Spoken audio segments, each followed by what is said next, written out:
le thème de cette édition de la Semaine de la cuisine italienne au Maroc est l'éducation alimentaire. Il s'agit d'un aspect important parce que la mondialisation alimentaire a donné des possibilités limitées aux consommateurs. C'est-à-dire qu'aujourd'hui, grâce à la globalisation, un consommateur au Maroc a le choix il peut vraiment goûter des aliments qui sont originaires des autres pays du monde. Quand même, la globalisation amène un risque caché. C'est l'homogénéisation des habitudes alimentaires. L'Italie est vraiment en première ligne pour défendre les traditions alimentaires et en particulier le régime méditerranéen. Le régime méditerranéen est un régime qui est riche et très varié. Bien sûr, la cuisine italienne fait partie de ce régime, mais aussi il y a le Maroc.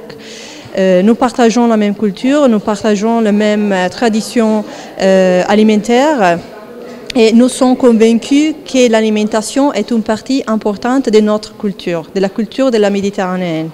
Donc nous sommes en première ligne pour défendre nos raisins, nos traditions.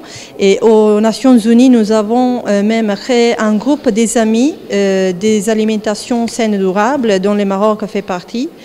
Et nous avons beaucoup de points en commun. La tradition alimentaire italienne et la tradition alimentaire marocaine partagent beaucoup des aliments. L'huile d'olive est un exemple. Et à travers un programme riche d'événements, nous avons vraiment le but de promouvoir une conscience plus détaillée des consommateurs marocains sur ce que signifie choisir un produit à la place d'un autre.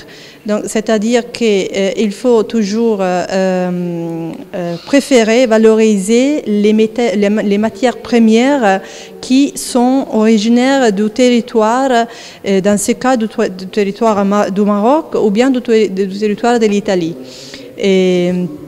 Donc, dans tous nos événements, il y aura des moments de vraiment formation, de sensibilisation du public. Nous avons, le ministère des Affaires étrangères italien a préparé une vidéo et a préparé des brochures qui seront distribuées pendant tous nos événements pour vraiment informer les consommateurs sur ce que signifie protéger le régime méditerranéen, dont l'Italie et le Maroc font partie.